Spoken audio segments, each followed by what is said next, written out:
URT. Who are we? This is the URT. Welcome to the URT. You are the URT. Big up the URT. Hey, what's going on, people? Looks like the title. Let's take a couple of people. Big up Dan Ryan. It says, Ineos pole dancers. Big up. Yeah, we need to see the Ineos pole dancers, man. They need to come right to the congregation, right in front of the congregation. It's Sunday, people. Big up to all my Christians worldwide. Love, love, love, love to everybody else. Love to all my people, wherever you are tuning in from. Welcome to United. And it's real. And it's the comedic therapy. Because you know what? You either laugh or cry. And we cry sometimes, but we have to laugh. We have to laugh because at the end of the day, we're not the ones in charge. There we go. Jamie's at it saying slid down the wrong pole. Slid down the wrong pole, you know. Big up to everybody. I've got some rage on the Inios, Glazers and Amarin. All of them need to leave. Let us get relegated if it means change. Back calling up so he can just start signing before preseason. Big up. Big up, big up, big up, big up the people, big up the massive, big up the massive. We've gathered here to laugh at the Ineos boo. No, we don't want to use that word, Jamie. Sorry, Jamie, that's a yellow card. Don't like that word. Do not like that word, man. Language sometimes can mean something, bro. DTA will be released before we even win a title league again. GTA 6, wow. Big up. Clownchester United, there we go. I think you got the gist of the way the conversation's going tonight. Arsenal first match. It is what it is. Big up to Susie. Big up Susie, that E82 as we keep it 100% and we keep it real. Listen, that's the funniest thing. Calvin Lewin and Ndidi. Welcome to Everton 2.0. Yo, big up. Yo, Everton, a great football club. Evening, 5 a.m. Evening. Listen, hopefully some of the boys are going to join and jump up. But let's go, people. Let's go. Big up to the people. Love and like. Smash the like on the video. Subscribe to the channel. Yeah, Irfan. Yeah, I'll be having a conversation with him soon. Big up. Nuruddin, did you know that we've won the league every time the new GAT came out? Yo. They ain't winning the league this season, pal. Miracles. Miracles, mate. It's going to take miracles for United to win a league game. To win a league, to win the league. Best in class. Best in class move like slugs. There we go, Susie. But yeah, in your specific, we're asking for specific people tonight as we congregate on a Sunday night. Big up to all my Christian family worldwide. Love, love, love always. But yes, since it's a Sunday, we are here and we are calling to the front of the congregation.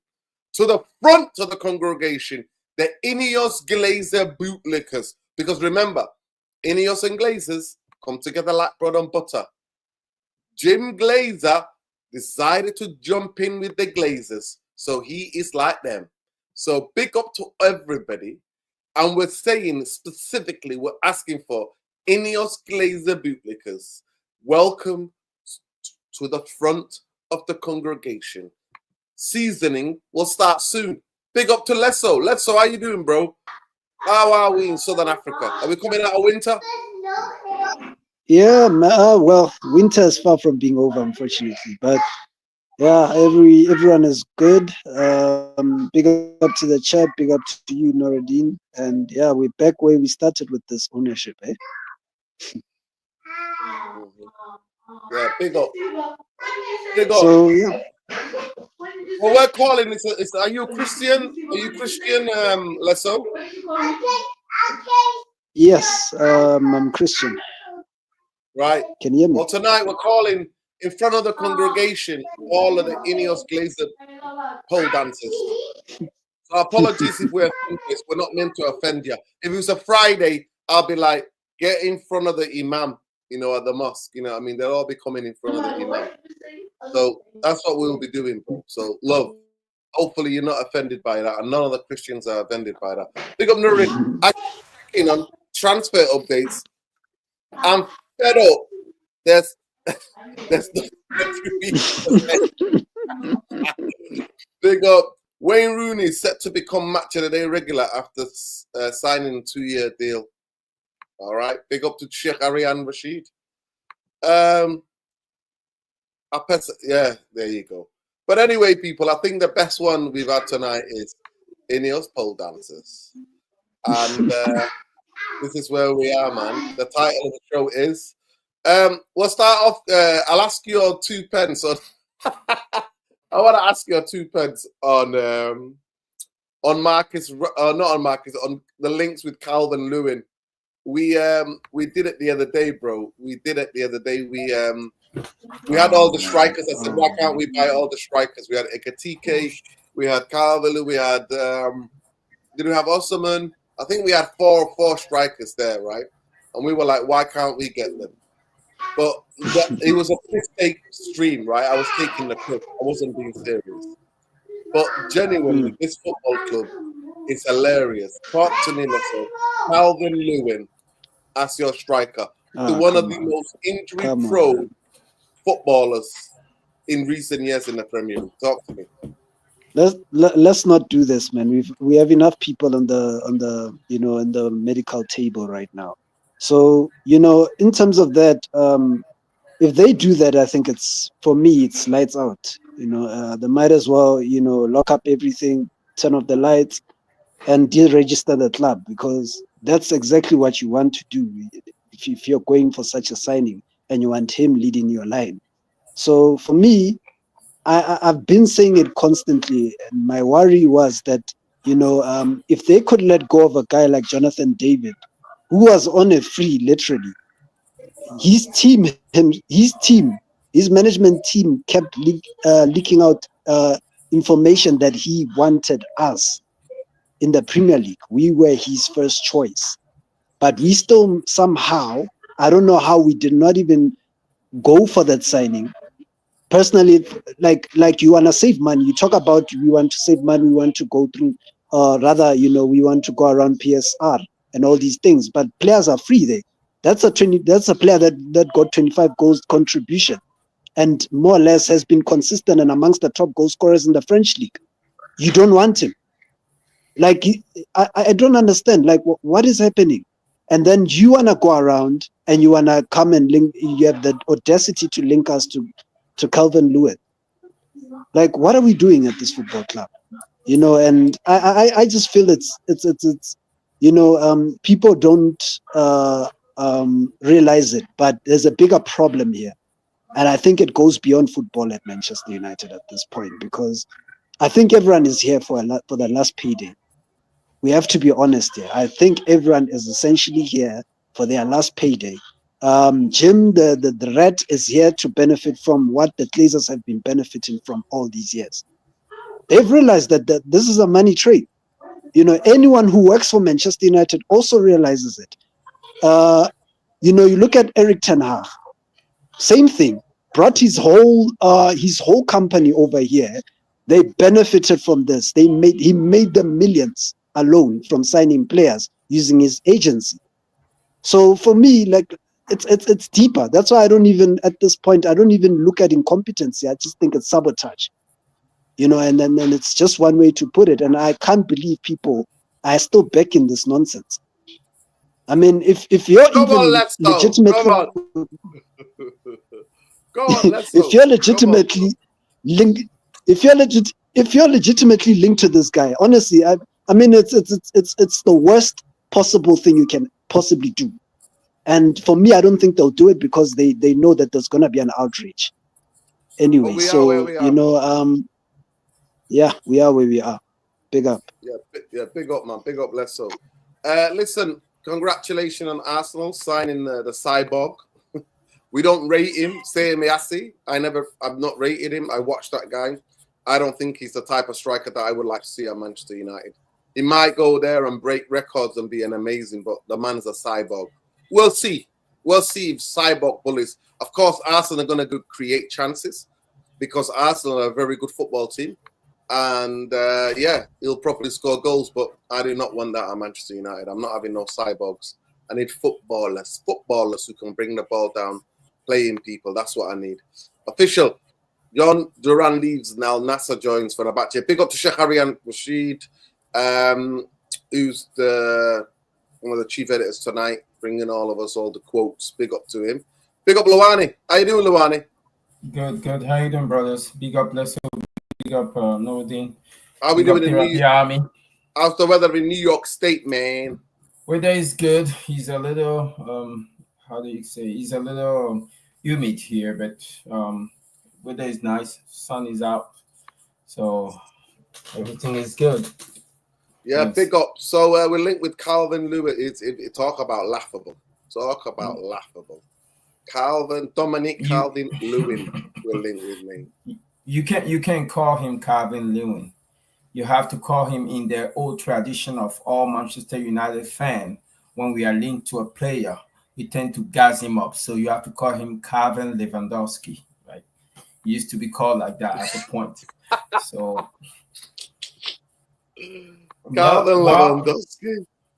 If the sources are credible, that tells you exactly where we are as a club.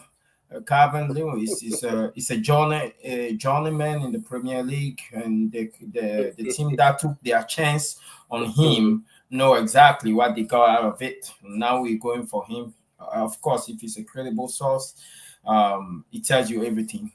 Striker position is one of the most important positions that we pointed out due to the performance of Rasmus and due to the fact that Xerxes alone will not be enough for that position, and especially because of the way Amorim wants to play his football.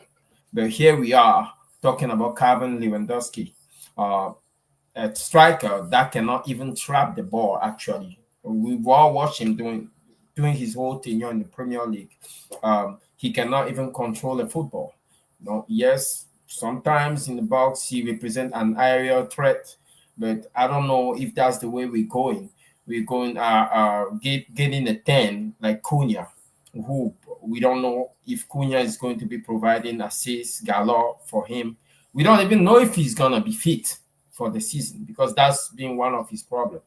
But that kind of link is the kind of link that makes you, that keeps you in desperation.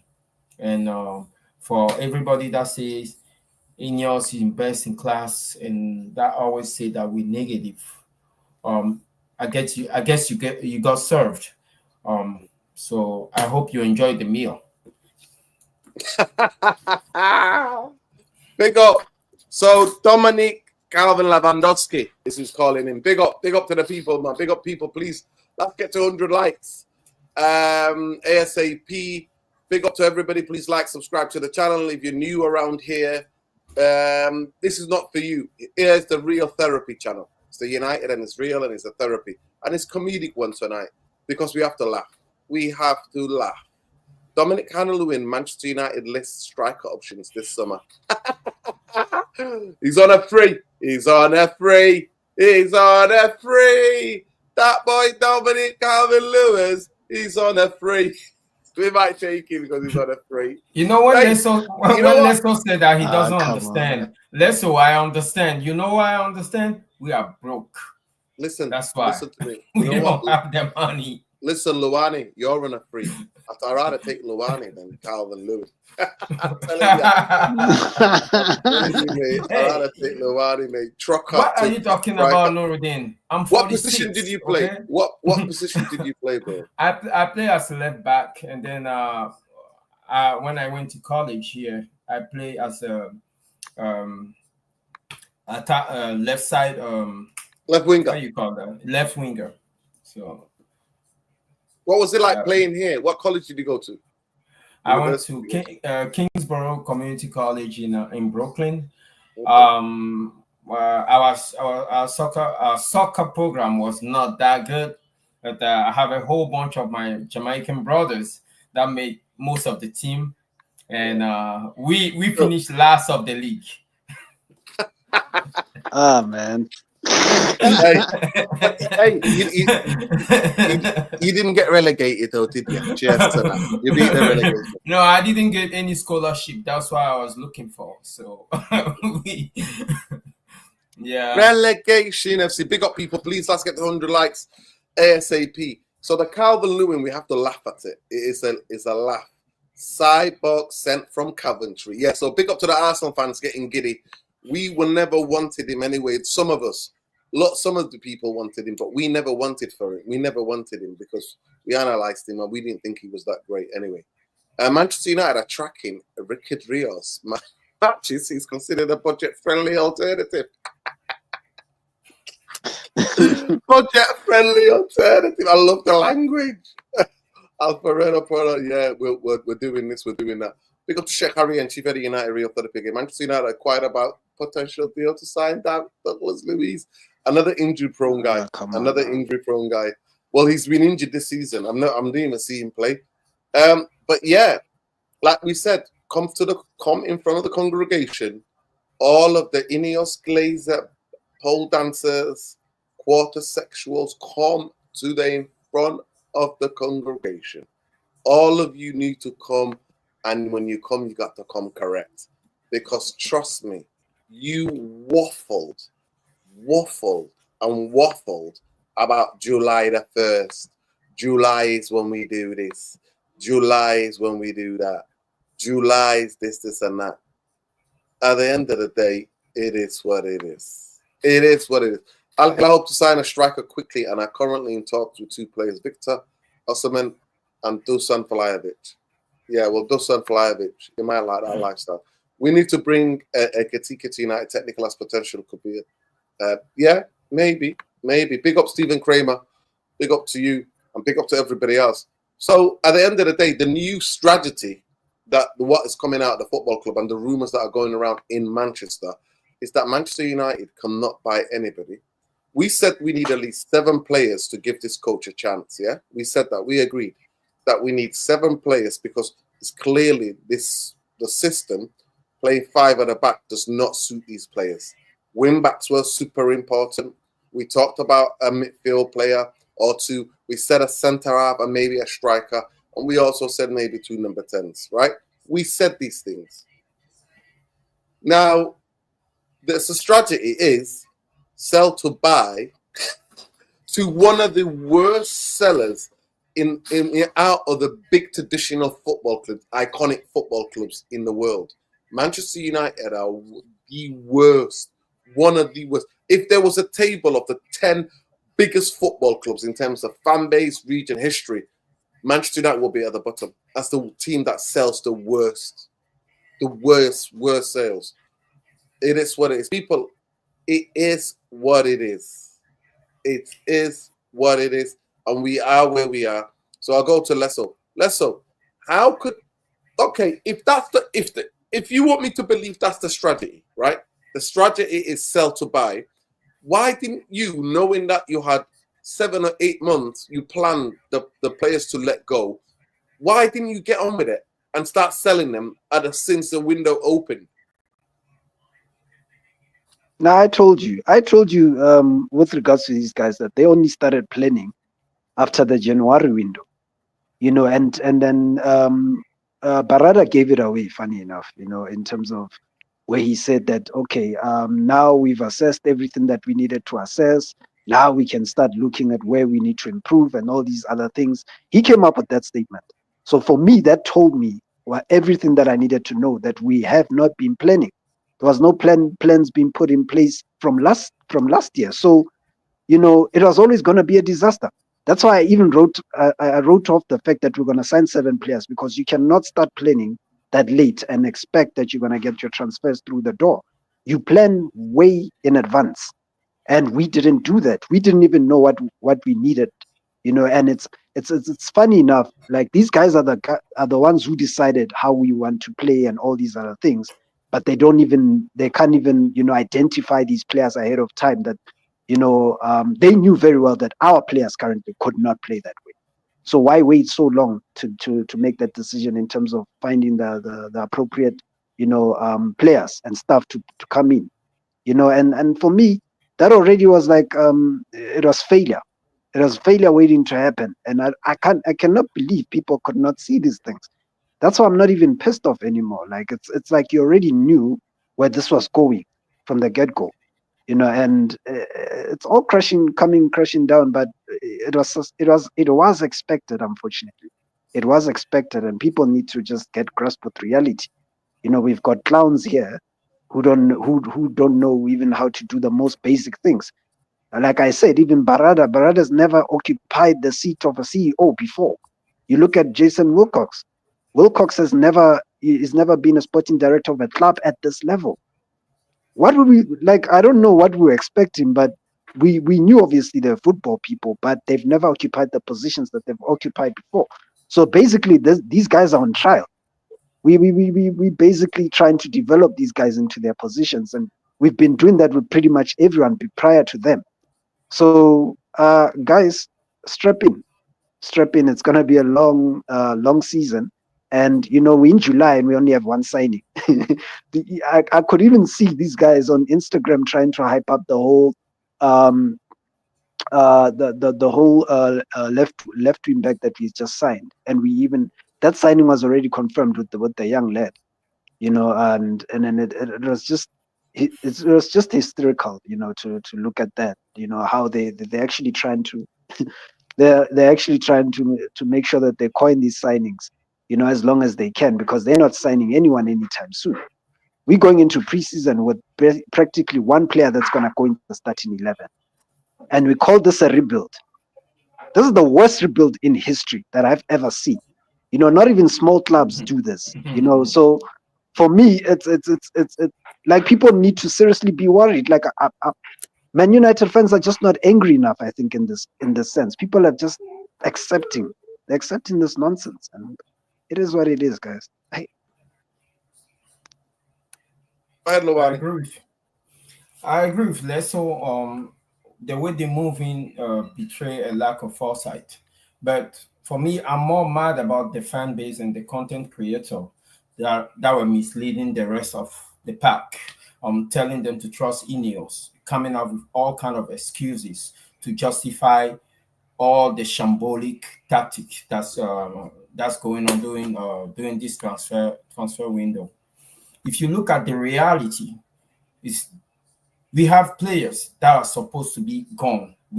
I'm pretty sure they already know these players are not coming back.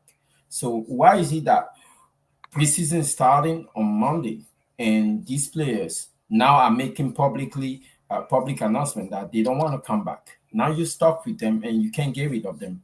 That's definitely a lack of foresight. Sancho is on the book for 300,000 a week. I heard somebody saying on the chat last time that yes, it's because these players are greedy, these players are on high wage that we can sell them. Why do we as fan base always like to put everything on the players?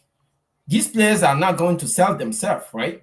So what does that have to do? We give them those wages. And by the way, I disagree with that assessment as well, because if we're going to, I don't think the salary of a player matter too much when you're trying to sell the player. I think it's important when you're trying to loan him, because both parties have to figure out who's going to pay the highest part of the salary, or if he's going to be paid in full or not. But when you're selling them, especially for somebody like Sancho, you made it clear that you don't want him here. That means that you have to take the loss. You take the loss, you take whatever you can take for him, and you tell him early that, hey, you're not part of my plan. Go negotiate with another club, and if they agree, reduce your wage, and we get you out of the club. With a player like Rashford is like an academy player, born and bred. If we sell him for whatever money, even if we sell him for 10 million, it's still 100% profit. His wage is 300, he's on 300 grand a week as well, 300,000 grand a week.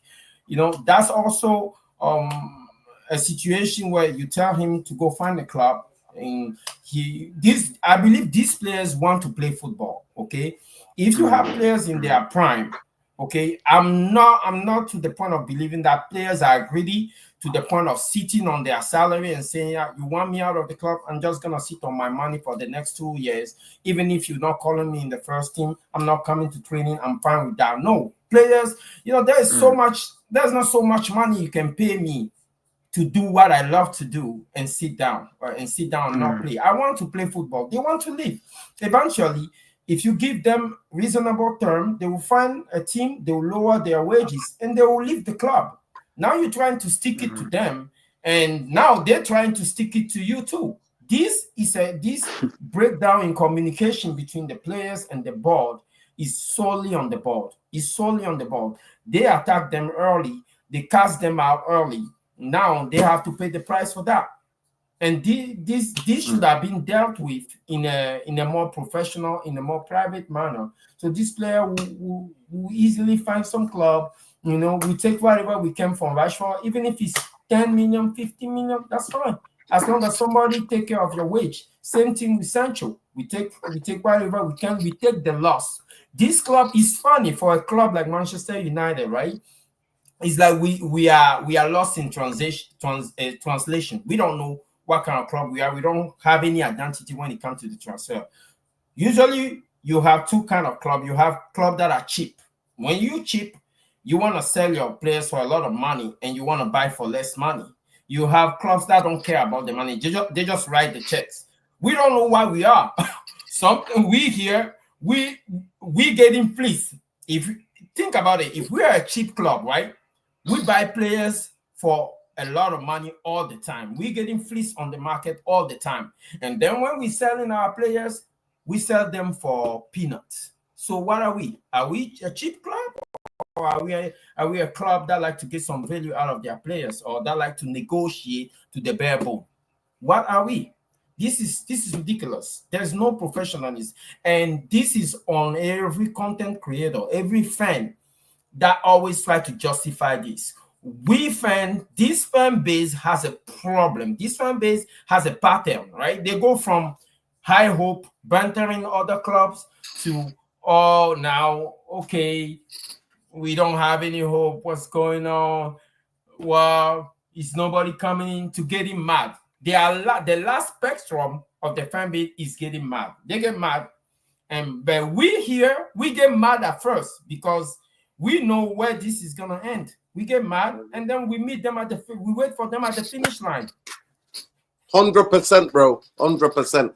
Big up, people. So this is what was said. This is what the Nice fans said. This is a quote from them. They said, he's been terrible. This is promising. He's been terrible, promising, lying to us multiple times about his dedication to the club, putting a top management, his protege, Dave Brailswell, who doesn't know much about football, and he did the worst recruitment in the summer. I think Inios doesn't understand football. I feel for United fans when they find out. Looks like some of us have known for quite a while. But the pole dancers, you keep doing a bit of that pole dancing, and you've wasted all that time and energy and all that sweat and blood on the pole, you know, learning those pole dancing tricks. And my guy's there. They're waiting for that build of that stadium so they can splash Ineos all over it. Ineos, the Ineos arena. That is what it is about, people. In terms of the poll, we put a poll, but people are not liking the video, so I might just stop doing polls, actually. I might just stop doing polls. Because I always think it's a fun way to interact, to see where people's brains at, where people's minds at. We asked sell to buy for the worst sellers in Europe. And then we put, are these clowns insulting our intelligence? 86% of you have said yes. 14% of you are saying no. So we still not got 100 likes. We've been live for ages, and we still haven't got 100 likes. I don't know what it is, why people are so allergic to liking the video. So smash a like on the video. Subscribe to the channel if you're not already subscribed, people. Big up to everybody out here. I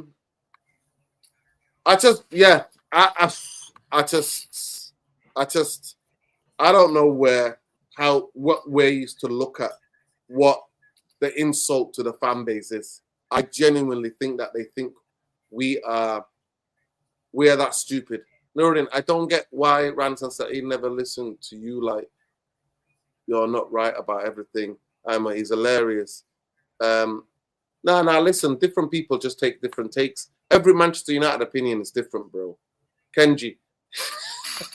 Every United opinion is different. Everybody just sees it differently. That's all it is. Nobody needs to listen to nobody. At the end of the day, it's all about just opinion, and that's what football is. Clubs are hiding, biding their time, will leave it at the last minute to get cheap loan deals. Their priorities key signings first, and none of our players are not key. Certainly not on the wages they're on. Listen, I just look at it, and every way I look at this football club, I think these clowns could be the worst thing that ever happened to Manchester United. I really think that they could be one of the worst people that ever happened to Manchester United, because you got people who are waiting on a stadium. They said it's going to be ready. They said it from the early this year that it was going to be ready in 5 years. 5 years.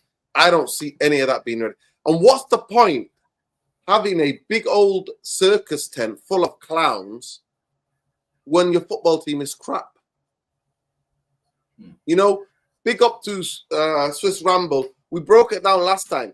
Obviously, the reason why Man City or Liverpool or any of these guys can spend all of that money is because the Champions League, this new league format, which is similar to the Super League, what the Super League was going to be about, you get 100 million a year. So Manchester United are not in it. And this was the Glazers' biggest blueprint. Their whole running in the last 13 years has been Champions League money. And actually, when it mattered, where they could get that money, and we've got semi-Super League. Let's not try to mince our words here. Let's just tell the truth as it is. The new Champions League format is a mini Super League. It is. But Manchester United are not in it. They're not in it. They're not there. And every team. So in the last couple of years, because City, the way they win, and also because they cook the books, 115, by the way, still waiting for those charges. By this time, I think City are going to get away with it anyway. So 115 charges, Man City. Liverpool have been winning trophies in the last 5 years. Bigger trophies. Champions League, they won the league. In the last 5 years, they won 2 leagues. So maybe, at least the last 5 years. So their revenues went up to almost like 800 quid. So we used to be one of the biggest top earners, Manchester United. But because in the last 13 years, we won 2 FA Cups, 2 League Cups, if I'm not mistaken, and a Europa League, right? In the last 13 years, that's how much we've won. It really shows that where we've been and where we are as a football club, that Liverpool, Man City have overtaken us, and Arsenal, because of the new Champions League money now, the new format of this league, 100 million straight away that goes into their books. So at the end of the day, people, it is relegation or that's it. Relegation or that. And the idea that you're going to have to talk about Rashford, we're going to have to talk about any of these players. None of these players bought themselves. None of these players put themselves on those wages. And none of these players is the club's supposed to sell. So please do not get distracted about the Rashford stuff. Don't get distracted. Manchester United have to negotiate with Rashford and his agent. Get his wages down so they can let him go. That is the club. That's not my job. That's not your job as a fan base. It's not our job. These people have created this mess. They have to fucking fix it. But no, Ineos up to now have sacked nearly 700 people at this football club. Liverpool is the only size in terms of size historically and winning trophies and fan base. It's the closest thing to us in the UK, in Britain. They've got, I think, 1,200 employees. Manchester United are now down to at least 500 employees. So let that sink in. I have never in my life seen a football being stripped, all of it stripped back, made huge cuts to the football club, and the football to come back and start winning. They are all waiting for this. They're all waiting for this stadium. That's all they're waiting for. And they think they'll be able to fill it, the stadium, and they'll host Beyonce concerts and American football games. That's why we call it the Wembley of the North. It's laughable. That's their plan. And then they might be able to spend some money on a squad. But you're going to wait 5 years. Are you waiting 5 years? And like I told you, in terms of the fan base who are match goers, there's about 15% that passionately want to see the end of the Glazers. Majority of others, they just can't be asked, because all of the different fan groups are collaborating and are in contact with the football club. The only people who have not is the 1958 people. But they're not enough. All of the different supporters organizations and supporters associations have to detach from the club and all have to unite to get behind, to do what it needs to be done to get rid of these vultures once and for all. Because once they get that stadium, it's good night Vienna. And next season, people have to go back again, watch Masraoui play win back and Deigo Dalot play win back. That's what you're looking forward to. They're not even win backs, just back five. I'm looking forward to back five. I genuinely do feel sorry for Amarim. I know Luani and different people have different opinions, but he didn't bring himself here. He was bought here. It's not helped himself 100%. But do not get distracted by Amarim and by the players that need to go, that we all know that the club has known for the past 6 to 8 months. Do not get distracted by it. Stay focused on the people who are ruining this football club. This was always going to be in the cards. This didn't happen yesterday. Inios could have been the worst possible people to go into bed with the Glazers. That's my 2 pence. But big up people. Have we got 100 likes yet? I'll go to you, Lesso. Genuinely, do you genuinely believe like are they mocking us right now by saying the new strategy is sell to buy? Are they literally mocking us? Yeah, I think they're trying to wind you guys up. But they know that some people are actually gonna get behind this, and and it's as laughable and funny as that is, and we've seen all over social media that some of the supporters are actually in support of whatever Ineos are doing, and it's sad to see, because at the end of the day, their hearts are going to be broken when they find out what we already know already, that this ship is not sailing anywhere, and then all it's headed to is it's basically the North Pole, and it's basically going to hit an iceberg over there.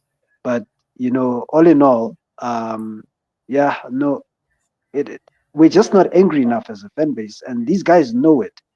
I mean, Ineos know that the Glazers have lasted this long. So obviously, they know that themselves, they can get away with practically almost, if not anything, because nothing has ever been done. The Glazers are still here. They've managed to, rob that club of its finances, and then never put in a penny of their own money, and still somehow, they're still here. And you can't get away with that anywhere else, personally. But at Man United, because we're a large amount of supporters, and there's different fan groups, and so the division makes it almost impossible for us to come together and pretty much get these guys out. So Ineos know that's their safest position. They know that if they come in here, they will be able to get the stadium going. They'll be able to phase out supporters who are match goers, who have been match goers for since forever. They're trying to phase those people out now. They're trying to get tourists into the games so that there's less noise about wanting the ownership out, wanting this out, or voicing out their true opinions. So unfortunately, you're gonna see robots in the next 5 years. That's what you're gonna see in the stadiums. And those robots are replacing the real fans who go to the games and who actually have been loyal fans. So yeah, and yeah, man, it's a sad time. It's a sad time to be, it's a sad time for football as well. Obviously with the passing of Andre Silva and Diego Jota, and yeah, it's not a good time, but and maybe in time we'll understand why these things happen. But right now we just cannot understand them, and we can only wish the condolences to, Yeah, man, to them. we paid a little bit of tribute to them both on the last show that we did the other day. So yeah, may they rest in eternal peace. May they rest in eternal peace. Big up. Yeah. Luwani, Yeah. are they insulting our intelligence genuinely? Are they mocking us now? No, they're not mocking us. They mocking the rest of the fan base that's making an excuse for them. We know what they are about. You know why I don't feel sorry for Amorim? For two reasons. First, he co-signed this. As a manager, you have to come out and give us something. Mourinho used to do that. You don't have to come defend your owners. Say, hey, you know what? This about transfer or that about transfer. That's not your job. But you can still, if you're discontent with the way they're doing things, you can just introduce something cheeky. Just say something cheeky about them. Just give us something to work with. Give us a message that proves to us that you don't agree with the way they're handling the situation. His mom, he's not talking. Why is he not talking? And by the way, if you're not talking for me, that means that you're co-signing the situation. And I'm not going to sit down here and make an excuse for you. The players, Rashford, Sancho, Garnacho, and the Anthony, they made it clear that the club is trying to F them over. They're not coming back. Now that's what I call balls, because they're putting their career on the line, saying, yeah, we're not coming back. That's it. So as a coach, how about you show us some ball too? Speak up. Say, you know what? You're not happy with the way this situation is going. You wish that the board is processing the transfer better. Put some pressure on them. He's not talking. So I don't feel sorry for him. The second reason why I don't feel sorry for him is that as a manager, when you're taking the job and you come to manage a football team, you know that your emotional outbursts in private or in public can devalue the players when come transfer time. Why are you going on in press conferences on TV and saying, haha, this player will never play for the club again? What kind of nonsense is that? That's just virtue signaling for fans that are there saying, yeah, we want this manager to be tough and blah blah blah. You can be tough, but that doesn't mean that it's smart business. If you're trying to sell something, you don't come and say that you don't want the team on the shelf, you want the team to go. That means that you are in a liquidation operation. Now you want to complain that you're not getting your players on time. This is on him as well. If he have a different approach, he understands that in the bigger picture, emotionally, I cannot devalue these players publicly. I need to negotiate with them and find a way to get them out smoothly. We wouldn't be in this situation. Now everybody in their name, every man, every club knows that we don't want these players here. Every club knows that they fell out with their coach. He's literally taking the leverage, the negotiation leverage of outgoing and even incoming out of our board hand and giving it to the clubs that we negotiate, we potentially doing business with. That's what he did. Big up to Jamie Wayne. Big up to Liverpool, by the way, and solidarity and love to the Liverpool fans, man. Hurting hard. I tried to explain it to some guy the other day. Somebody was asking, was like, why is everybody devastated about Jota and Silva? I said, obviously, when anybody dies, it's sad. But I was trying to explain to him that as football fans, when we watch these footballers, we think we know them because we watch them so much. We think we know them. So that's what it is. So big up Jamie Wayne says the way Liverpool have handled the death of Jota is nothing short of amazing. They're still gonna pay out his contract and support his wife and kids. Big up Liverpool, proper football club. Yeah, 100%. Big up. That is, yeah, that's the right thing to do. That's the right thing to do to help. And yeah, they have to look after now Liverpool fans, and I'm sure Liverpool fans will be there. So yeah, big up. People need to smash the likes. We've still not reached 100 likes yet. Our target for the stream, mods, get on it, is 150 likes. So that's the target for the stream. Let's go. Ben, how you doing? Big up to you. Luani, I fundamentally disagree. I don't think it's on him. I think, I'm not going to lie to you, I think the club are using the coach to get rid of the players who are on high wages that they want to get rid of. I think it's a club decision. I don't think it's Amarin decision. And it shows me that these guys know nothing about the best in class business. They are the shittest class I've ever seen in my life. It's the most laughable. It's the best in absolute nonsense. They have nothing. Because it was up to them. They would say to Amarim, listen, Amarim, we'll keep everything behind closed doors. Just keep the players. Tell them they're our players. They're not for sale. And that's what football teams do to make sure they get proper money for their players. But that's all this shows me. Even before Amarin came in, they were like, Inios are in. They're going to be a proper clear out. Ineos come in and they're like, yeah, clear out. All players are all for sale, except for this, and that. So that's what we've been. So I genuinely do think Amarin's being used. And then it makes it look like Amarin is trying to use it to his advantage because it makes him look strong. And he's not in a strong position at all. Far from it. Because he's not going to get any of the leeway that he got last season. He's not going to get that. Big up, Ben. Ben, how you doing? Big up to you. Hope well. Hope family's well. Sending love, man. Free Island, bro. Man. Free Island. Always, bro. Always, every day, man. Every day. Fuck the Zionist, man.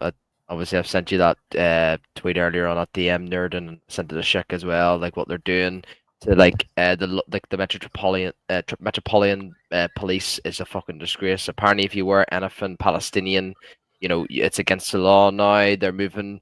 You know, they're just moving crazy, man. And you know what? Like, it's only going to get worse, man. Like, and the United Kingdom, honestly, where they stand, where Starmer stands, they've always been pro-Zionist. They never have been pro-Palestine or anything, and they don't give a shit about anyone who's oppressed. They just want what's best for Israel, and that's it, man. But big up, bro.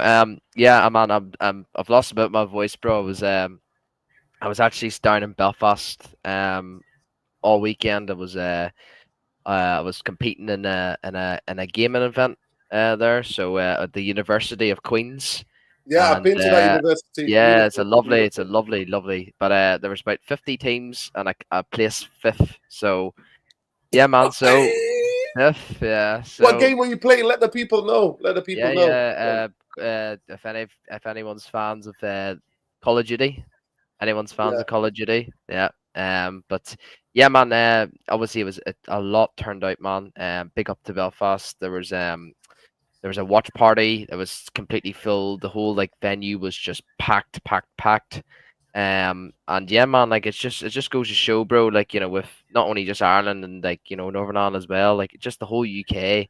It's just good to see that everyone has time to do their own thing and just come along and watch these types of things. Whether it's a gaming event, whether it's a football event, rugby event, it could be anything. It's just good to see, man. Good people actually get involved in the interaction with obviously meeting new people in life, man. It's just because I met so many new friends today, man, and honestly, it's it's class to see, bro. But yeah, man, honestly, so came 5th, and then obviously we didn't finish it until 11:30 last night. So obviously, me being an Irishman, obviously I decided to go out for a few pints of that lovely Irish Guinness. So yeah, man, also yeah, but big up to you, Nerd, and big up to Luani, big up to Lesso, big up the chat. Make sure you hit the likes, and yeah, look, I've seen links today on Calvert Lewin. We talked about it before. Yep, it's it's gonna get worse, man. I've said it and I predicted it, and I don't want to be, I want to be proven wrong, but this is just embarrassing. And do you know what? I seen Amarim, land back in Manchester and Carrington. What must he thinking? What must he be thinking? He's thinking, I've got Cunha in, but I've still got Rashford here. I've still got Luke Shaw here. Anthony, Garnacho, all these players, man. They're hanging them out to dry, man. And do you know what? We're none of the fan base. I'm not seeing any fan base at all. Probably a small percentage of it. None of them are just putting anything on the blame on Sir Jim, on Mr. Potato Head, on Mr. Potato Head 2, Jason Wilcox, Mr. Hype Man, should we say, the best in class, should we say. And man, it's just embarrassing. And you know what? Preseason starts this week, bro. Pre-season start this week. So, do you know what, man? I'm not looking forward for this season. This Mbumo talk bullshit. I don't believe it. I genuinely don't believe it. I think we're just wasting our time. I think we're just holding it up, and it'll probably be a last-minute signing. And do you know what, man? I think how they're how they're structuring the deals and like how they're like talking with other clubs. At this point, bro, honestly, I genuinely fucking hope we fucking finish 15th again, man, or even worse, bro, because this club needs a lot more pain, bro, to fucking wake the fan base up, bro, because the fan base aren't waking up, bro. They haven't woken up even after finishing 15th. Ben, I've got breaking news for you. The Oh. fan base have taken a long sleeping pill, pal. Spot on. You're spot on. No, it's facts, bro. It's facts. And yeah, you know what, man? They've taken a lot of sleeping tablets. It's embarrassing. Yeah, I just want to big up another one. Big up to another one. He just sent me this saying what's happening with the contract between Liverpool and Manchester United at the moment. But yeah, big up to you. Another one. Appreciate the context which you speak with. No, 100%. I think I just, for me, everywhere you look at it, Manchester United are shambles. And the people who try to give this toxic positivity, I don't know if you saw it, the title, but we've got Sell to Buy, and then we've got Sell to Buy FC, where are the Ineos pole dancers? And we've got Jim on the pole with his, you know what I mean? Jim's calling his rest of his congregation. Yeah. But big up to him. Big up to Jim. Big up to Liverpool as well. Yeah, big up to Liverpool. Yeah. They apparently there was a report there that obviously solidarity and love to Deigo Jota and family, Andre Silva's family. I think there was a report there that Liverpool, for the remainder of Jota's contract, they've actually paid for the education of Jota's family. So do you know what, man? That's about being a big football club. But see the Glazers and Inios, they would have said, fuck off, bro. Fuck off with that family shit, man. They would have totally pissed off. Big up, bro. Big up. Yeah, man. Big up. Like I said, I think it was Jamie Wayne who told us about that. Yeah, so big up to Liverpool. And love to all the people that have lost loved ones in those horrific, but obviously that horrific, shocking car crash. That's why I'm saying to you people, stay away from little cars, man. Of course, us Muslims believe your time is written, your time to go. But you know what? One thing is guaranteed in life is death. It's Glazer, shit United Football Club, and death. They're the only two things that are fucking guaranteed. Death, Glazer ownership, Manchester United being shit under Glazer ownership, and death. They are the only things that are guaranteed. Less so. I ain't gonna lie, man. I ain't gonna lie. The copium. What do you think the bootlickers and the sheep's copium is going to be? And I want you to answer that, Ben, and I want you to answer that, Luwani, as well. What do you think? What's the coping strategy now? What are they going to say? Because they were telling us all about July. 1st of July. So what's going to be their copium now, these fans? Remember when I told you that there was another guy that I was actually speaking to, and he's telling me that this is a process. He's telling me about 3 summers. It's gonna take 3 summers for us to get signings in, and he's okay with that. So for me, that said everything. That's these guys are gonna move. They're gonna move the mountains. They're gonna move, everything for Inios. So prepare yourselves for such answers and replies, because at this point, that's why I don't even bother asking. For me, I know exactly what's gonna happen. I know what these guys are on. And what their agenda is here at Manchester United. So it is what it is, and that's what they're gonna do. Yeah, big up. Go ahead, Luwani. Luwani, what's the copium? What are the bootlickers gonna do? Listen, first of all, let me just get this message. Big up to Emmanuel, and big up to all my East African message. Big up to all my East African brothers and sisters, man, and all my family in Kenya. F the government. The reason why the protest is happening over there is because the inflation rate and the IMF and World Monetary Fund, World Bank, and all of that BS bastards who absolutely put African countries in debt and basically strip the assets of that country, and the inflation goes up, and then they got puppet leaders, Western puppet as leaders, to basically force austerity and cuts down to the people, the Kenyan people. So fuck the fucking IMF, fuck the World Bank, fuck all this, fuck the UN, fuck all of these instruments. All of these mean nothing. All of them. And if any of you had any belief, any sort of belief among any of these white supremacist institutions, then there will not be a genocide now. But there is. And they're watching. And they're all supporting it. So fuck them. So my heart goes out to all the Kenyan people, and specifically the Kenyan youth. This is your time. Revolution or death. That's how it is. Liberation or death. Liberation or death. That's how it is. That's how it's always going to be. You have to fight if you want to see the change in your country.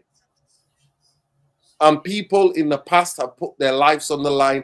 Every generation is fighting the same fight. And the fight is one. Fight is the system and domination by the multinational corporations who are absolutely stealing the wealth and resources of Kenya through the IMF and through the World Bank. Because you got puppet leaders. But go ahead, Luani. What else do you think the copium is going to be from the pole dancers? Ineos plays the pole dancers. What are they going to be saying now? Because they kept telling us July madness. Well, I'm going to role play a little bit. So I'm a pole dancer, and I'm going to tell you guys, well, the reason why we didn't sign any player yet, the reason why we didn't have any outgoing yet, is because we want the right offer for these players. We don't want this. We don't want to sell them for cheap. We want good money for them. Rashford, Sancho, and Garnacho and Anthony. We want good money so we can reinvest in the team. So it will take as long as it will take, but we need good money for them. Now for the incoming or whatever we have planned, we don't want to get fleeced. Okay, we want to pay the right price. We don't want to overpay for a player. We don't want to put them on a exorbitant salary. We are trying to bring down the wage structure. That's what they're going to tell you. But what they're not going to explain to you is that the promises that are made at the beginning, initially with Ineos, they told us that it's a project 2028, and it's going to be a rebuilding. Now, what is the scatter? Okay, if this is a rebuilding process and we have 2 years to do 3 years to do it, why the scattergun approach? Why did we sign Diego Leon is 18 years old? We signed him for 7-8 million. That's nice. That's a young player. That's a prospect. That's a young player. That's a prospect. He can go left. He can go right. I can subscribe to that. If you sign in more players like that in all the different positions that we need, you can send me a rebuild based on that. But what about Cunha? The amount of money we spend on him. And Cunha is 26. In 3 years, he's going to be 29. In 3 years, Bruno is going to be what, 34 or 35? So that they're not going to be able to explain. The pole dancers are not going to be able to explain to you. The fact that we're seeing with our own eyes, the reality is that they are dragging the signing. They don't seem to have any plan as to what area they want to address by priorities. We say strikers are our priority, wing backs are our priority, our midfielders are our priority, maybe some defenders. But who are they signing? They went to sign a 10. I personally think we didn't need a 10. We had Ahmad. We have Kobe that can play in that position. We didn't need a 10. We didn't need Cunha in this team. I don't think we need Deigo neither. But since he's a young player, I won't have any complaint about what happened to Harry Armstrong. You know what happened? So they can make all the excuse they want to make. At the end of the day, we'll wait for them at the finish line. We already got mad. Now we chill. At the finish line, they will be mad. And we will just be sitting down saying welcome to the club. Yeah, big up. Go ahead.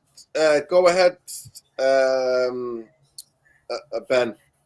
What do you think? What do you think that the new copium is going to be? What are they going to be coping with? I mean, I think Luani was spot on there. I think what we've got to do is just wait. We've said our thing. Us Inios outsiders, we've known them since day dot. And like I said, man, just let them keep doing their shit. Let them keep backing Inios. Let them keep backing this fucking Jason Wilcox hype. I said it from the start. I said this man is a fucking fool. But honestly, man, I'm just sitting back, and you know what? Our time will come. Let them talk. Let them talk. We'll fucking walk at the end, bro. Let them talk. We'll walk at the end, because this is the joke about this fan base, man. It's like, yeah, we can criticize all the owners and stuff, and the players and the medical staff and the training, like, the facilities and stuff. Fan base is a huge issue, man. It's a huge issue when it comes to this football club, bro. And like I said, man, we can't. You will never get anywhere, like in life, for if it's a football club, if most of the fan base is just divided. And the thing is, when you've got a divided football club, it's, obviously United, obviously, we obviously want to try and go back to the glory days, but you never will go back to the glory days if you have a divided fan base. And I'm talking to 1958, foundation. It's embarrassing that there's only 3 protests last season. They leave one to the end of the season, one mid-season, one near towards the start. Embarrassing. There just needs to be more protests, man. Honestly, I don't know what the tie is. I think what you did at the end of the season is how it should be done. Yeah. Civilized, outside, obviously not doing any violence or any of that, just saying your shit. Obviously blocking, what you did. Now, you didn't do any harm, just closing that mega store. And I'm telling you right now, I'm nerd, and you might not believe me, because, Glazeronomics and all that sort of stuff, New York Stock Exchange. But doing that every home match, and this is a match since 1958, doing that every home match will actually speed up the process slightly, because they know, because that's when they make most of their income. Yeah, obviously the ticket prices is a thing, but most of their income is that mega store. It is seriously that mega store, because it's packed. It's always packed. And if we do that every home match, or even like 2 or 3 times a month, the Glazers and Sir Jim, they're actually gonna react, and they're gonna say, look, I need to take a step back here. Like, maybe not obviously sell my shares, but I just don't know, man. I'm when it comes to this fan base, it's just, yeah. I mean, like Shakarian just said it there. I think the only way to sort this fan base out is get us relegated. I'm all for Leeds. My dad's a Leeds fan, and he says, I want United relegated. He says, if you get relegated, you will be back to the top. Mark my words. And this is my dad. He's a Leeds fan. He says, you just need to be relegated to bring back the glory days. And I said, I can't believe you're actually saying this. He says, you actually think Man United will get back to the glory days in the Championship? He says, absolutely. Absolutely. But yeah, big up, man. Big up, Jarvis. Yeah, big up. Big up, Jamie Wayne. Jamie Wayne, just ignore them, bro. Let them subscribe. Big up, if you're Ineos bootlicker, Ineos pole dancer, make yourself known in the chat so we can all have a laugh. Listen, don't ban them unless they're being disrespectful. Don't ban them. Let them have their opinion, because bootlickers need to come. The pole dancer bootlickers need to come in front of the congregation. The question is, what is going to be their copium? How are they going to cope? How are they going to spin this one? Big up, Jarvis. I hope you well. Saw you were live earlier on, chopping it up. I watched a bit of it. I was out and about, and I came back in, and I planned to do this at 9 o'clock actually. Well, yeah, 8:30 first of all, 9, and it kept getting delayed. But big up to you. Looks like you're getting some good numbers now. People are watching. I tried to type a message to say big up, boys, but my battery died. It's okay. At least you tuned in. Yeah. Well, I tried to, because I was trying to watch it with my headphones on my phone on the way here, and my battery just went. Yeah, I've had this phone for 2 years, and the battery is dying like nobody. But big up to you. That's what the question is, Jarvis. How are the Ineos Glazer fans, bootlickers, how are they going to explain this one? How are they going to? Because they kept telling me July madness. How are they going to explain?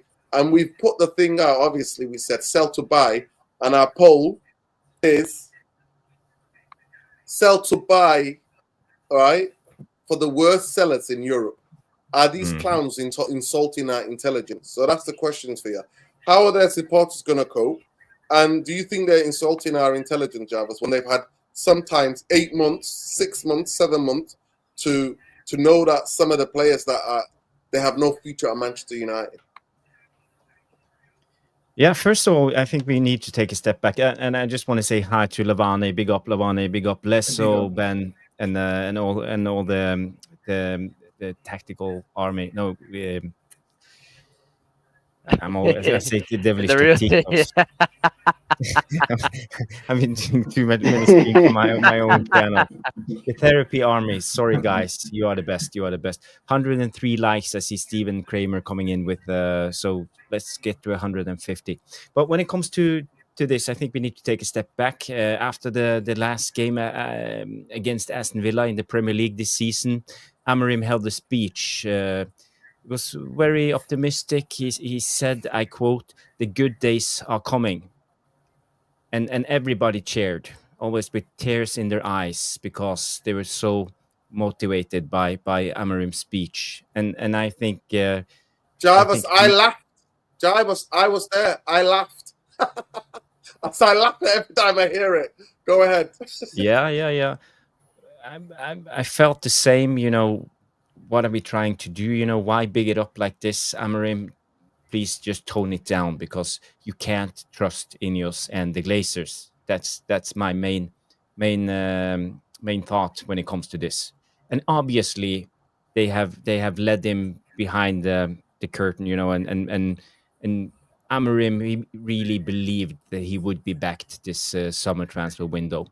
Now we are 7th of July tomorrow, or it's 7th of July in 10 minutes time. It's the start of the preseason. We have signed one player, no players out. Looks dreadful. I'm starting to lose hope. It's still early days. A lot of things can happen. But I said this when we talked about next season. I said it. If we sign players, we know how Man United do in the transfer window. We move slowly, really slowly, and that's our biggest problem. So I think we will sit there with 1 week left for the beginning of the season and still talk about transfers, hoping and praying, oh, please, let's bring in a striker. Let's bring in a left wing back. Let's bring in a midfielder. We need some guy, from South America or whatever league, But Ineos and the Glazers, they are clueless. First of all, they don't have any money. Second of all, Uma Barada said in an interview that they have planned this really good months ago. They know everything that's going to happen this transfer window. Another line that I laughed at. I know.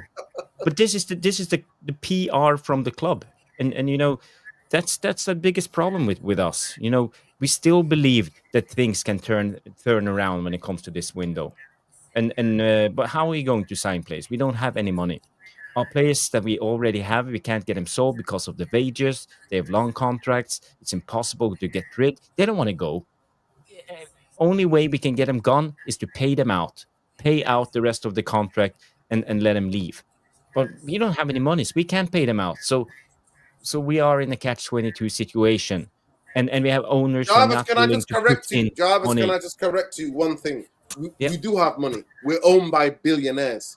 They have money. Yeah, they that's can literally my buy out. point. They have money. So please, let's not give them away. They have money. They are in charge. They own the football club. They can change the fortunes of Manchester United. But they don't want to put in their own money. Jarvis, with a click of fingers, all they can do is have 50 million. If the Glazers put 25 million in, Jim the Rat puts 25 million, they can buy out majority of those contracts. And those players will be gone. Those wages will be cleared. And they can then spend money to bring players in. But I'll ask you the question. So if they've known, Jarvis, if they have known that they need to get rid of these players, what have they been doing for the past 6 to 7 months? Sitting on their ass, talking about the new stadium. The long-term rebuild is not about the footballing team. It's about getting enough money so they can build a stadium and then they're going to sell the club to the highest bidder and cash in and laugh all the way on their way home to the bank. And they will get stinking rich, and we will sit there year after year and cry because Man United are doing terrible, dreadfully. But they don't care because it's all about the money. And that's where we stand at the moment. And you have been right all the time, Nordin, when it comes to this. You have been saying that they're not going to back us. Ineos are frauds, Glazers are frauds. They will try to do whatever they can to get as much money as possible. And one day, because they tried this, they put the club out for sale just to find out how much is possible to get for the club. And they set the price £10 billion. Well, it's going to be a long wait, Jarvis, because that's 5 years' time. Yeah. 5 years' time. So 5 years of this crap. And during all those 5 years, Aston Villa, Liverpool, Chelsea, most likely Spurs, Newcastle, Aston Villa will qualify for the Champions League, get an extra 100 million every season. They will go to the Club World Cup. We will sit there fighting for scraps, trying to win the transfer market, but we can't because players want Champions League. They want to play with the best. They want to play with the biggest squads and compete because they have ambitions. They don't want to come to Man United. And the only players we will get are players who will come in because of the fame and fortune, the Twitter following, the image rights. And they only do it because they know they can gain money themselves becoming a Man United player. Because the only way we can get them in is by overpaying and giving them stupid amount of money in long contracts. So we are where we are. And I don't know how Amorim is going to fix this. I feel that Amorim now has become a dead man walking again because he's not getting backed. We know he's been losing since December. If it hadn't been for Van Nistelrooy or Ten Hag, we would have been relegated. And you know, the players, how are they supposed to have faith in Amorim as the main coach?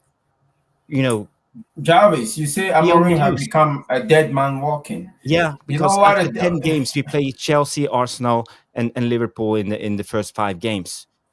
He can start out really Jarvis, he's still walking. That means he's not dead yet. So if you walking, just walk away before they kill you. Then, right? That's what he needs to do. I can imagine. I can be in Amorim's position. I can imagine being. Yeah, but Amorim has done it before. Right he now, believed right? he can come in and turn things around with no budget. That's what he did with Sporting. But that's Sporting. But Jarvis, that's Sporting, where the most expensive players they've signed was under 20 million. They let go of like 17 or 16 players, right? They let go. And then they signed all these other players, and the most expensive player they signed was around 20 million. But go ahead. Nuruddin, the thing with me is that Amorim came across as an idealistic man. He's very emotional. Ronaldo said that he's almost romantic. Now, if you say you're a romantic guy, you are idealistic. I like those kind of person, but I take you at your word. If you have ideal and you can stand on them, then what's the point of having ideal? We are here talking about Palestine. We believe there's an injustice. We denounce it. If you are Amorim and you believe that you've been done dirty, why don't you just walk? Prove to us that this is not about the money. Well, he threatened to walk. Well, Luani, he threatened to walk and walking is a different thing. But he did. Stand he on your literally word. gave it. They rejected it. Nuruddin, he's still here. Players are going to report to training next week. Imagine players that he personally cast out are going to report to training. If these players don't come back to training, they're going to be fined contractually. Imagine what it is like to be in Amorim spot, seeing those players coming to training. You still have to give them instruction after saying, you know what, this player will never play for the club again. If I was him, I'm not showing up at work. We've all worked for somebody at the point in our life. Or if they treat us bad or they give us the wrong tool to do the job, we leave. It's as simple as that. Even if he can leave, let him at least denounce the upper echelon. Give us something to believe that you're not part of what is happening. His silence is too much for me. Yeah. But Luani, do you think this is Amorim? Do you think it's Amorim's fault? Should he be more, I don't know, direct to the board, his employer? I don't think it's his fault because of the way they're moving.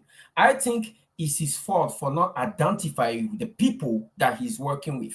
He have plenty of sample size. Every single manager that came to this club have been done dirty. Even his fellow Portuguese. He could have took the phone, called Mourinho. Mourinho would tell him exactly what this club is about. But he walk in here, he defend them at a point in time. They spent 12 and million now to he get have him to out. deal with the situation. He thought they were serious. They spent 12 million to getting him out. They think they're serious. For me, I genuinely, I'm not going to make this about Amorim because I genuinely feel bad for him. I think he doesn't know what he's walked into, but he knows now. And the fact that he offered his resignation twice and even told them, he gave them a get out clause. He said, I don't want no compensation. That tells you everything. When a coach is telling you, I want that's stupid. You cannot say that you don't want any compensation. But he said that. What you do as a coach is that you know what you're walking into. You get your lawyer, you get all your reps. Before you sign the contract, you put clause in the contract that protects you as a manager. That says that if they don't complete a certain number of transfers, if they don't spend a certain amount of money before the preseason start, I'll walk, but you guys still have to pay me. That means he didn't protect himself. That's what the players do now. Players protect themselves. They sign every their man for contract, himself. the structure. Yeah. He didn't protect himself. Now we have to deal with them. They have to just play him around like a ping pong, and he's in a difficult situation. This is going to be a stain on his legacy if he gets sacked like the previous one. And I know we can debate whether he deserved that or not. Genuinely, I've seen the way this board have operated in the past. So I'm not gonna come here and say that he deserved that. No, he doesn't. He's just a new manager that just stepped in a situation naively. And now let's hope he doesn't have to pay the price for that. Yeah. He will have to pay the price, and we are down to option D, E, and F when it comes to signings. And older players, free transfers, we are looking at in DD. Calvin Lewin. Jamie Vardy, Calvin Lewin. You know what? Somebody made a comment before, Jarvis, and they said, and if you get Ndidi and Calvin Lewin, we are Everton 2.0. I'm telling you, Everton are going to be better than us. Everton finished higher than us last season. We'll be fighting I just want to relegation. remind people. Yeah. And just weeks ago, people talked about we could compete in top 5. We have Mbumo, Gyökeres, and Cunha. So things turn around. Well, it's still early days. But I agree with you, Luani. If Amorim isn't back, then we sit here with only like 2 signings in and a couple of free transfers, and we haven't sold any one of the top 5 people that we're trying to get rid of. He should just resign. He should resign. I mean, Jarvis, you know why I think it's not early days? When you look at the situation in general, you look across the league, when you see the modus operandum of certain teams that we're trying to get back into that mix, the Liverpool, the City, the Chelseas, and the Tottenham, Arsenals, they have already done majority of their business. They did it fast. They did it without fanfare. Why are we not moving like that? If that's where we're trying to get to, why are we not moving like that? It is not early days for me, especially when it comes to the outgoing and to the outgoing. Those players are supposed to be gone long time ago, because if they show up at training next week, it's going to be an atmosphere of. It's going to be toxic in there. I promise you. Well, it's easy to pull the curtain over the eyes of Man United fans. They've been waiting, holding on to this Mbumo transfer And I think they will release him as a officially Man United player in the coming days. The new shirt will come out. The retro thing, we will see the Cantona resemblance with the black and yellow shirt, and everybody will cheer and buy new shirts and give money into the Glazers' pockets, and no one will think about how dreadful it will be when we lose the first game of the season 5-0 against Arsenal. Yeah. With SA and Jamie Wayne. Gyökeres and everybody firing. And we will still play with Onana in goal, Dallo at the left wing back, Maguire as centre back, but we have Cunha. He will come in and save the day because he will be our savior. You know that is he a new savior? You see, yeah, obviously it's the only signing we have. Jamie Wayne in the comments. Jamie Wayne said, if you leave a club, a job, a company has to pay you till the contract ends. No, that's not the way it works. If you resign, they're not in the obligation to pay you. In order for that to happen, you have to protect yourself before you sign the contract under certain term that if they don't fulfill their obligation, you can walk. And at that point, they will have to compensate you. This is not like the same situation as a player, you know. Yeah, big up. Jamie West said, well, was still paying me. There you go. The people like that. Big up you. Yeah. He's our savior, mate. He's our savior. Cunha is the savior. No, you know what? I want to be positive because so many people say the channel is negative and all of this BS. We're just real.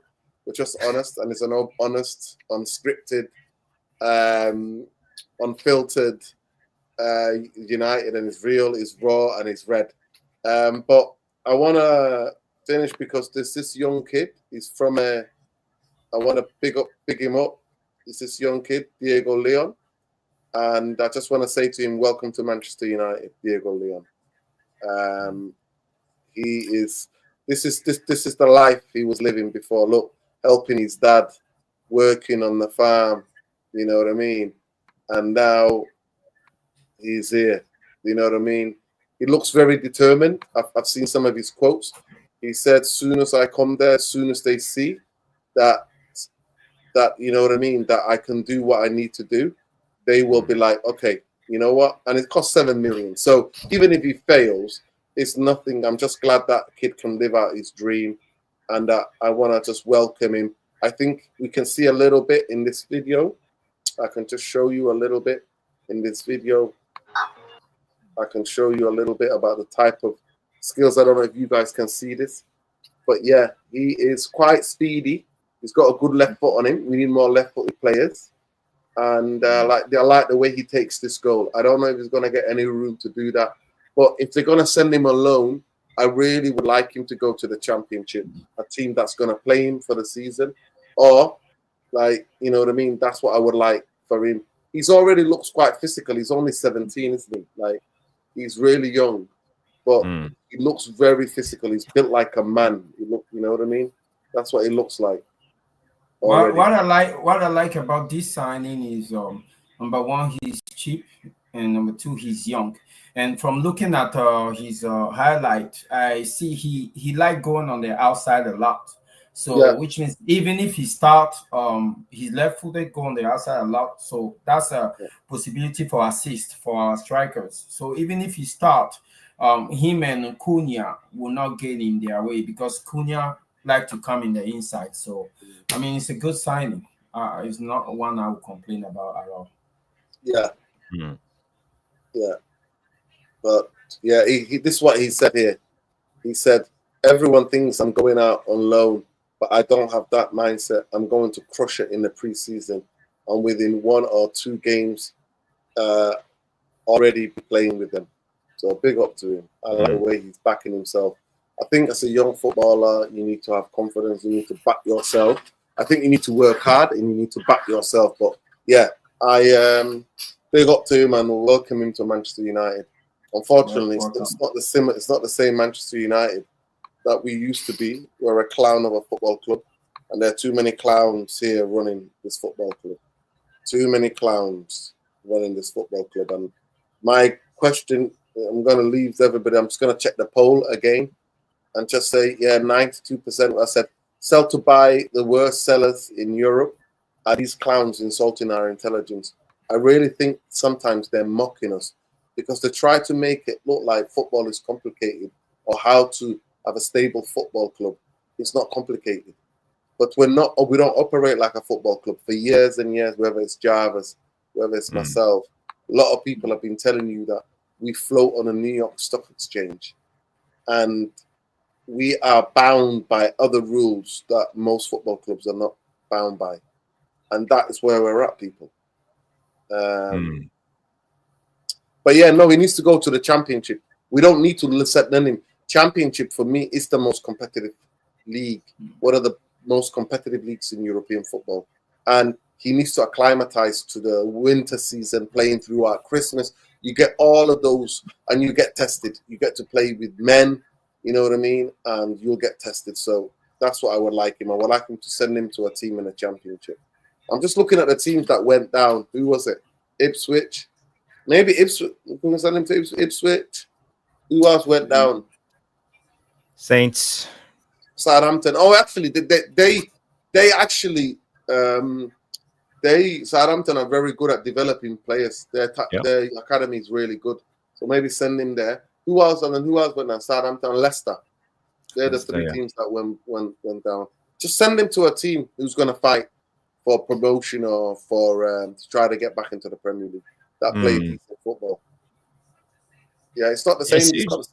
Probably too early days. You know, he's just 17 and he comes from a different part of the world, and you know, he has to get used to the culture, the weather, everything around Man United. You know, we have to acclimatize to all the pressure, all the fans. Everybody suddenly knows your name, and you suddenly get a million followers on X and all of that. So we just gotta need to give this kid time. You know, I love that he backed himself in the interview, but it's not that easy for me. I think we gotta tone it a little bit down and not attach our hopes and expectations on this young kid. Of course, the right environment in Man United is it's not the right environment. We don't develop players, and that's why I'm telling him he should go on loan, Jarvis. That's why I'm encouraging him loan. Get him out of here as quick as possible. He needs to go on loan. Yeah. So he needs to get out of this. Assuming that we send him on loan, who's our starting left wing back then? Well, we got Amath, and then we've got Luke Shaw. Dogu. In the physio's room, you know. Recovering from an injury. By the way, I'm going to make a video about it tomorrow. Make sure you keep an eye on that video because I saw something really interesting. Tomiyasu got injured again, and he's a decent player for Arsenal, actually. Every time he played, but he's been injury prone for the past couple of seasons. He actually accepted to the club and said, listen, I got injured again. Let's terminate the contract. Big up to him and Arsenal for doing that. At Manchester United, we got two players, Luke Shaw and Mason Mount.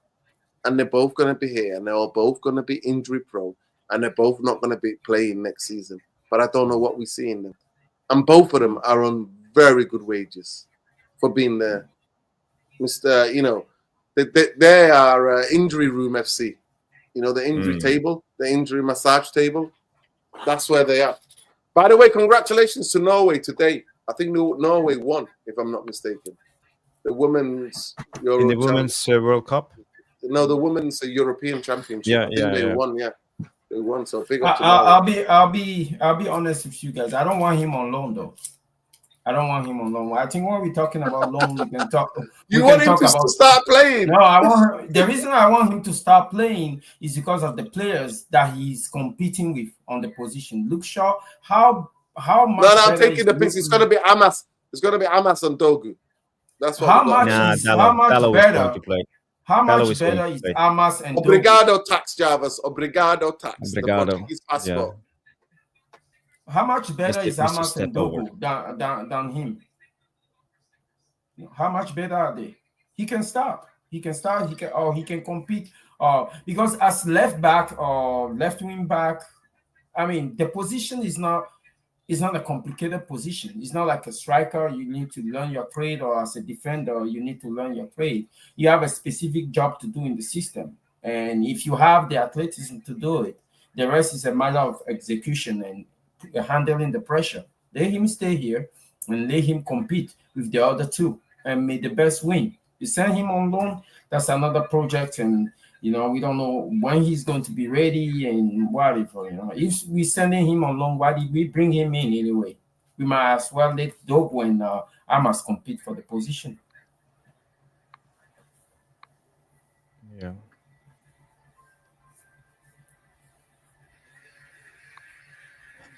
I'm just checking up his age. He's actually 18. He's 18. Okay. Yeah, he just turned 18. And yeah, he's a very interesting player, actually.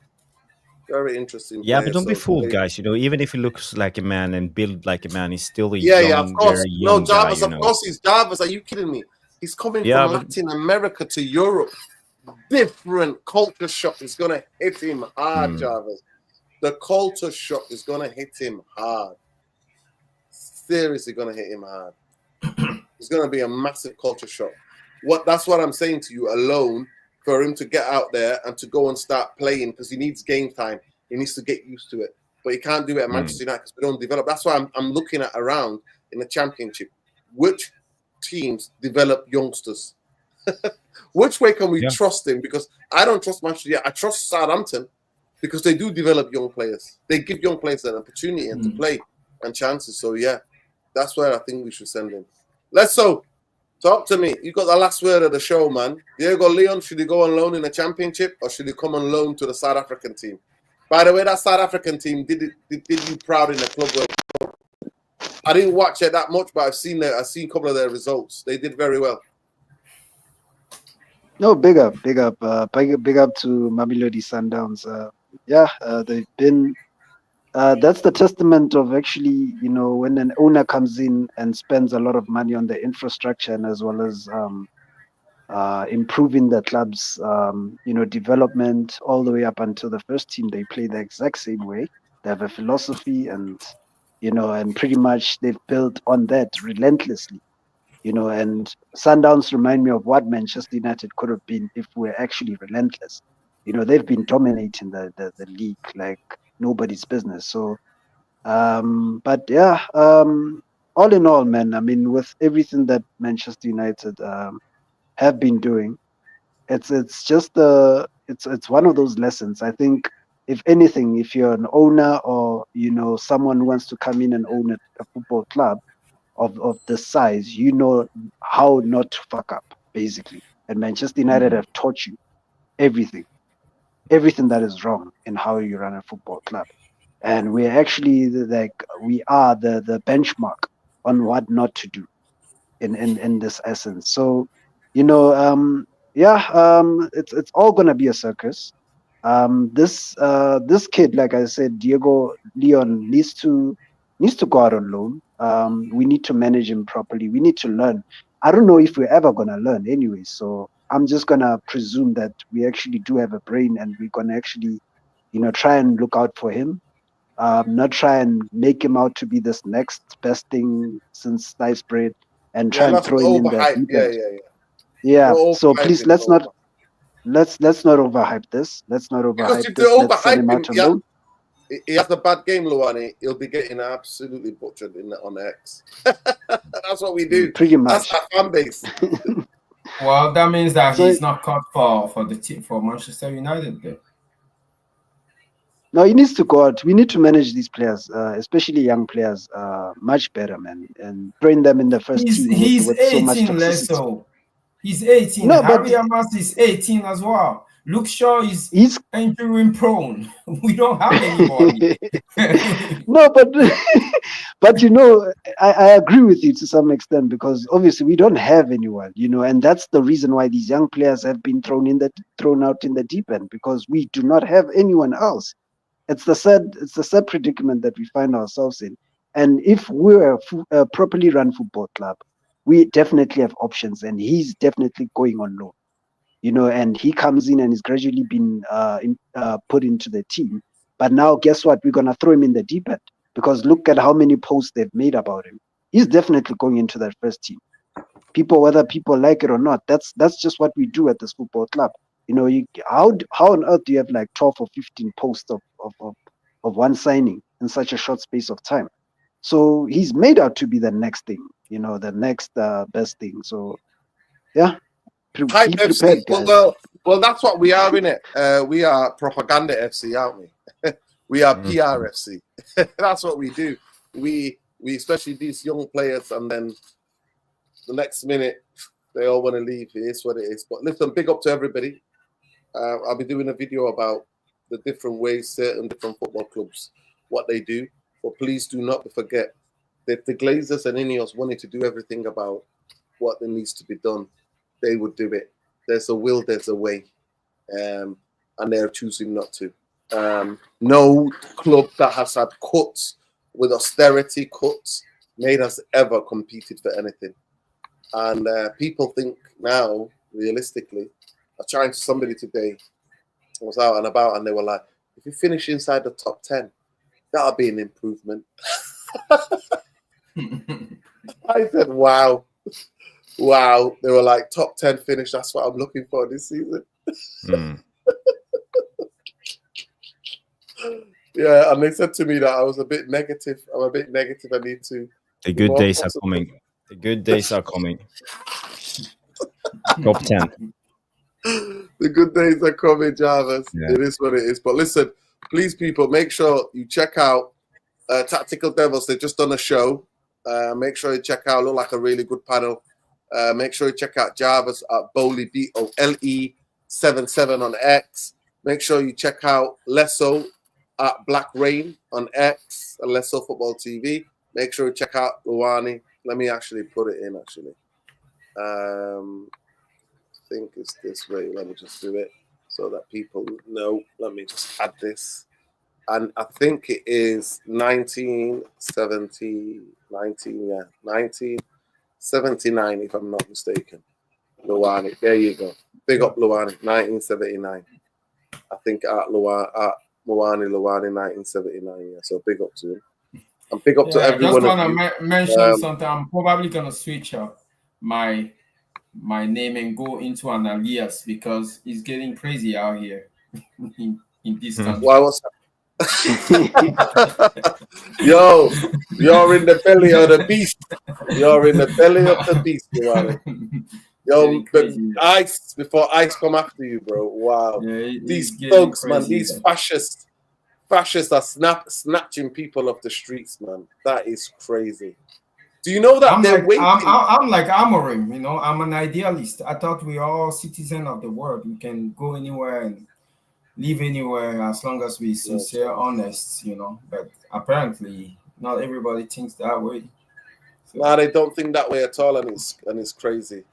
But yeah, big up to every one of you. Love and like. Please smash a like. And yeah. Nora, before we go, I don't know if you went through. I don't want Ruben Murdoch. Ruben Murdoch is a murderous bastard. He can fuck off. Go ahead. Yeah. I don't know if you went through it, Dominic Calvert-Lewin's injury history, because I saw you linked to him today, and you know I just got to show this because it's so funny. Since 2000 and let's say 22-23 season, he was injured 61 days with knee injury, 54 days hamstring, 76 hamstring, another hamstring, 32 days, 18 days, 26 days, 7 days, 10 days, and 100 days. Rushmano told me he played the total of 4 months in the last 3 seasons. He's been available. So, you know, us signing him, getting linked to him, that's a joke. And if people actually think that we should sign a player like Dominic Calvert-Lewin, forget about it. You know, he's well, the reports are he's on the list, Jarvis. Yeah. And the list is getting quite desperate. If you know what I mean. The list is getting quite desperate. It is what it is. He'll join Luke Shaw, and at least he'll have a couple of experienced guys at the treatment table, Jarvis. They'll have a treatment table parties. Will be interesting, innit? I don't care what he wears. Some people are non-binary. I don't care what his orientation is. I'm not bothered about any of that, and you should be concerned about that. But what I'm concerned about is that he's a brand guy. He's very much into his brand. And who also likes branding and modeling footballers in certain clothes, Jarvis? What club does that? I don't know. United? There you go. There you go. Listen, big up to everybody. Please, let's get to the target. On your way out, please smash a like and subscribe to the chicken. Sick on my birthday. Yo, retro. No, man, bro. Happy birthday, man. People, let's go.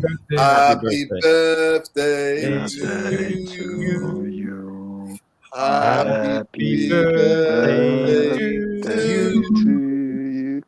Happy birthday, dear Retro 77. Happy birthday to you. Go on, Retro, lad. If that's not cheering you up, lad, I don't know what will. Don't clip this. Don't clip this, please. Big up to you. We are the worst singers, but we don't give a damn. Happy birthday, lad. I hope you're having you're gonna get better, mate. You're sick now, but you're gonna get better. And happy birthday. I hope you have a good one, and I hope you can celebrate when you feel better, bro. You can postpone the celebration until you feel better. But look after yourself. But people, smash a like on the video, subscribe to the channel, not subscribe. This channel is not for everybody. Here we talk open and honest and frank, and because it's the therapy channel, and it's becoming therapy comedy at the moment because Manchester United are the biggest comedy club in the world. One thing we are Branchester. We're no longer that Manchester United. We're no longer Manchester United. We're no longer that. New York Stock Exchange United. We are New York Stock Exchange United. Glazer Inios are absolutely running amok. But love and light, people. Big up and look after each other. Love one another. Free Palestine. Stop the genocide. Stop the apartheid. End the occupation. Free Lebanon. Free the Congo. Free Sudan. Free Tigray. Free Uganda. Free everywhere where people are. Free the people of fucking Kenya. Free the people. Free the land. Free everybody. Solidarity and love to all the indigenous people around the world who are being oppressed. Fuck the colonizers. Fuck the imperialists. Fuck the war machine. Fuck Ineos. Fuck the Glazers. And if you want to be down with them, then fuck you too. We're out, people. Love, light. Love is the way. Love is the answer. Love is the answer. Free Palestine. And fuck the Metropolitan. Yeah, fuck the fucking... Fuck Popo as well. Fuck the Popo, man. Free everybody. Free the Manchester 10. Fuck Ice. Fuck fucking Ice. While we're there. Fuck these fucking Nazis snapping people. No, then let me sneak out before you go on there.